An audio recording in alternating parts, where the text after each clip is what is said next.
Facebook discriminates against deaf. The deaf communicate differently than hearing.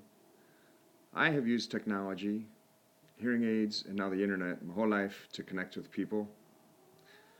Imagine if my hearing aid company could remotely turn off my hearing aid because I was trying to be friends with someone I didn't know. Or imagine if the phone company wouldn't let you call someone unless you knew them. And if you violated that rule, they shut down all outgoing call capabilities for 30 days. Facebook basically blocked my friend requests for 14 days. So I'm just reading my blog here. And then they suspended me for friend requests for 30 days because I messed up again.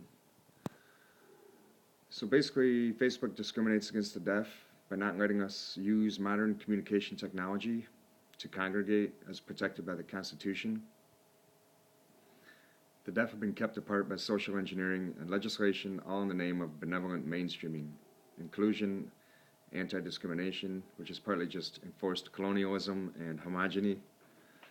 Sign language was banned for 100 years. The deaf have been sterilized, prevented from legally marrying each other, owning property, or driving cars. And need I mention the mass exterminations, including over 1,600 deaf people by Hitler? Now Zuckerberg says I need to know my ethnic brother in deafhood before I can friend him.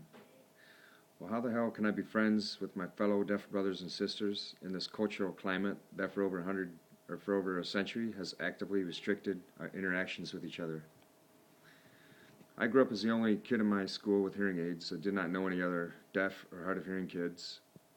I had no deaf peers or mentors. I was told deaf is bad and hearing is good. I was taken to faith healers. Medicine and religion failed to fix me. Well, I can't hear everything, but neither can I understand sign language, so I have no complete language access. Now Facebook is restricting my opportunity to meet people that society has been trying to keep me from being friends with. Deaf people communicate differently. The hearing dominant culture sets the rules, though. Yet I beg for a more welcoming, open, diverse, accommodating cultural mindset that doesn't criminalize the deaf way of communicating. More specifically, meeting and friending and knowing people. Deaf people do it differently. It has only been through Facebook that I've been able to meet my deaf family, who have been kept apart from me due to oralism and autism. I now have 5 quotes from a book I read that relate to deaf way of being and how Facebook hampers that.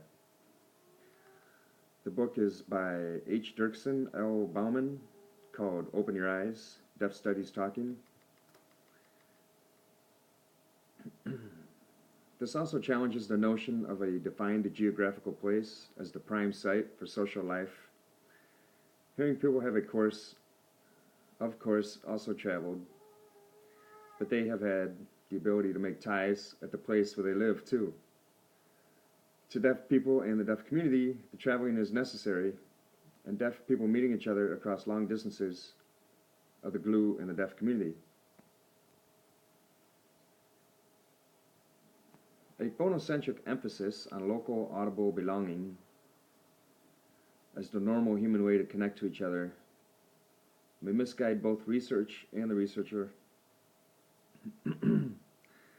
A greater emphasis on shifting localities, translocal communities, and transitory meeting places where audible communication is replaced with something else, whether electronic signals or sign language, may give new perspectives on belonging as an audible practice and as visual and spatial practice.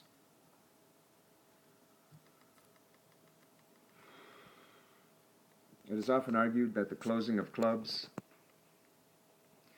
the deaf clubs, led to a sharp increase in the use of these technologies as deaf people turned to devices to carry out what had previously been done face-to-face.